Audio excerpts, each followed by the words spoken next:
Erinnya ligwane? Erinnya lyange nze Kato Derrick. Bampadde kapapula wano Kato Derrick? Yeah. Yeah. Oh, gye baliko. Kale sebo. Onsabirawo. Sabira ku New Life Baptist. Ekitegeza nawe oli omu ku bavubuka ab'obumu? Yes. Wow. Ddi weegatta kubuweereza buno bavubuka? Buweereza buno bw'abavubuka Mega Association bubaddemu omwaka gumu mabega. Waliwo obuweereza buli kye bukoze mu bulamu bwo? Obuweereza bukoze mu bulamu bwange. Nakyo bolaba bubaddemu omwaka omunana nekakano kyabuli. Wow.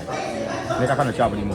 Kakati ki kubanga tuba tulabye nti obuweereza buno buteeka conferences kakati tubadde nga tuyiga okuva ku lunaku olwasooka paka kakati olowooza ki omuvubuka kyandyetaaze naye okulabika ali ebweru atasobodde kujja olowooza lwaki yandibadde nga tasubwa buweereza buno batasubwa conference eno? Omuvubuka yenna ali eyo ebweru kitanina asubwa buweereza buno bwa Mega kyekisimbe Katonda kyali okozesa okuzimba ekyasa ekyenkya andi ekyasa ekyenkya afe abagenda okikwata. So Mega obulungi bwayo eteekateeka afe abavubuka n'okututeekamu okukkiriza ereeta ebintu bye tulaba netulaba okukkiriza mu Mega. Bangambye nti nkya mulinayo campfire. Yeah. So can you please tell us more about that? Campfire.